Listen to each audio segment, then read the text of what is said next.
Assalamualaikum warahmatullahi wabarakatuh. Pada kesempatan kali ini, channel YouTube Tani Balap Indonesia akan mereview pola pembibitan atau bibit padi dengan sistem pindah tanam. Di sini nanti saya akan menjelaskan dua pola jenis pembibitan, yang mana dari dua pola itu dari segi pembibitan penyiapan lahannya maupun cara pemupukannya. Kebetulan ini benihnya sudah berumur 15 hari, jadi ini sudah sangat layak untuk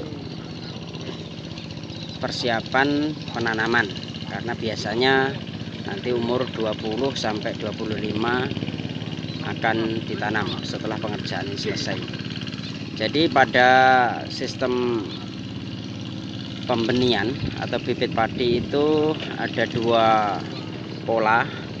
Dari segi penyiapan lahan ada yang model dicangkul, tapi kalau melihat ini kelihatannya dicangkul karena nggak ada karena terlalu sempit ya mungkin. Tapi jadi pada pola cangkul ini memiliki banyak keuntungan. Jadi keuntungannya itu untuk lahan itu sendiri tidak terlalu melekuk, bahasanya gitu. Tidak seperti yang video-video yang kemarin yang pernah bahasanya itu terlalu melekuk karena pengerjaannya itu menggunakan traktor ya. Jadi ini keuntungannya itu tidak terlalu melekuk. Tapi dari segi pertumbuhan itu sama sekali tidak masalah. Jadi ada yang model cangkul maupun traktor itu sama aja. Tapi tergantung sisa lahan yang digunakan untuk tempat penyemaian atau bibit padi ini. Nah, untuk yang model cangkul itu cenderung untuk pola penjagaan airnya harus lebih teliti. Karena apa? Nanti kalau sempat kesatan bahasanya itu nanti untuk pola daudnya itu nanti agak kesulitan. Berbeda dengan yang pola dengan di traktor untuk lahannya. Untuk proses pembibitannya, itu selang jeda di antara penyiapan lahan itu, sembari kita menyiapkan padi yang sudah dipilih untuk dijadikan benih. Karena apa? Di benih itu sendiri itu kalau kita tidak memilih nanti akan berakibat pada pola tumbuhnya, bisa merajak atau tidak. Jadi walaupun benih itu dari milik sendiri atau tidak beli, seperti itu. Kalau beli, itulah bibit padinya itu beli, itu biasanya tidak perlu dipilah-pilah, langsung dikum di suatu wadah ya, katalah itu dimasukkan ke dalam bak yang diisi air. Dan di situ kalau dia langsung dari bungkus plastiknya, dia harus mencublesi, bahasanya itu mencublesi wadahnya. Tapi kalau dia itu diurai di tempat sak atau bagor, itu diurai dan dimasukkan bersama dengan bagornya itu. Nah, untuk lama pengekuman, bahasanya dikum itu sekitar 24 jam. Sekitar 24 jam. Katalah kita itu ngekumnya itu pagi, besok paginya baru kita pop. Nah, untuk pola popnya itu macam-macam. Jadi ada yang menggunakan air panas, terus disiramkan setelah bibit itu dikum. Setelah itu terus ditiriskan, baru disiram dengan air hangat, air panas yang dicampur dengan air dingin, hangat-hangat kuku bahasanya, agak panas sedikit. Terus setelah itu dibiarkan ditutup rapat dengan plastik. Ditutup rapat dengan plastik biar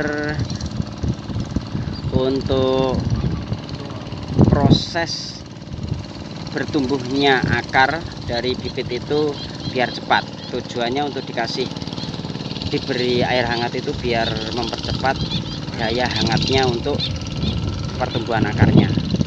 Nah, sekitar satu hari satu malam itu baru benih bisa disebar di lahan yang disiapkan.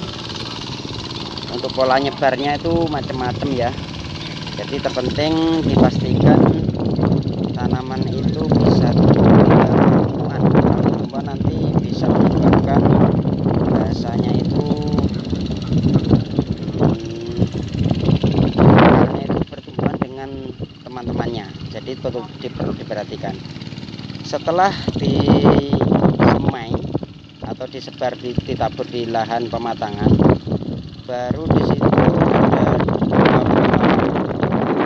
yang tadi sebelumnya itu diberi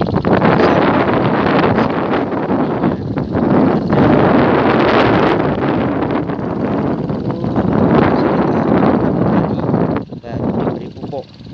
Pupuknya itu macam-macam. Kalau saya sarankan menggunakan jenis TS dan ZA. Karena apa? Untuk mempermudah proses.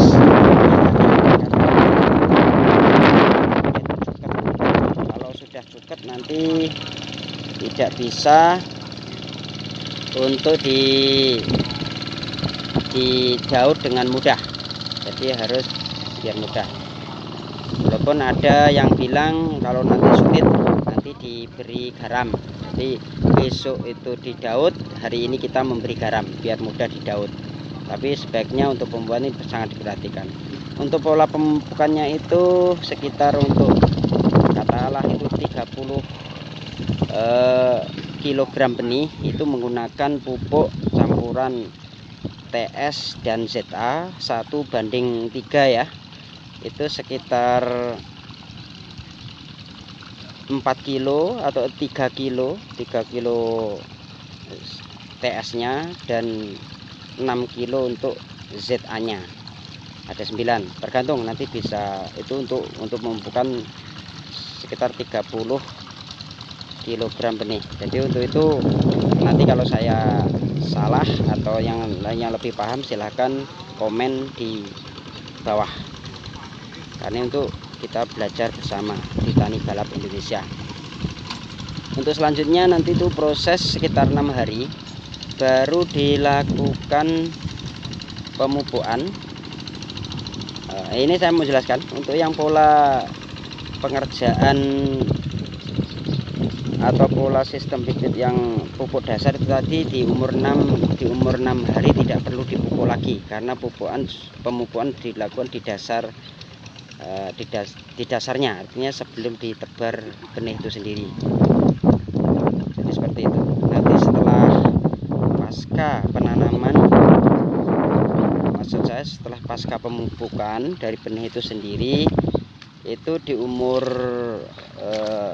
15 sampai 20 atau maksimal itu 1 hari sebelum didaut itu disemprot pestisida. Biasanya kita menggunakan jenis, saya menyebutkan merek, maaf, itu jenis Virtaco. Karena di Virtaco sendiri itu ada kandungan zat yang memiliki pola kerja yang sangat bagus baik untuk akar maupun daun. Gitu. Nanti setelah disemprot besoknya baru didaut untuk ditanam.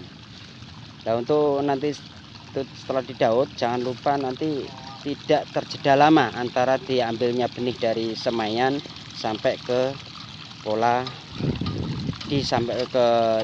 sampai ke ditanam, bahasanya seperti itu ya.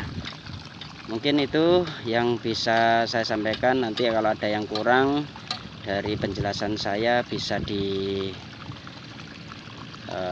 komen di bawah ini, di bawah video ini, untuk mendukung pola penanaman atau pembibitan dengan baik dan benar. Mungkin seperti itu. Akhirul salam.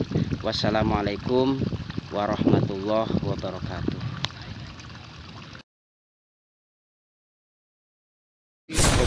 Plastik musa ya, dipager. Assalamualaikum warahmatullahi wabarakatuh. Masih stay di channel Tani Balap Indonesia. Jangan lupa share, subscribe, like, dan komen untuk seluruh video-video yang kita upload. Ini kita istirahat di gubuk, tapi bukan gubuk Asmoro ini. Nah, ini ada rokok andalan, ada sing linting, linting mantap ya lur. Nah, ini rokok kesayangan saya, Perisai. Ini murah meriah. Sak slope 20.000, enek sing 55.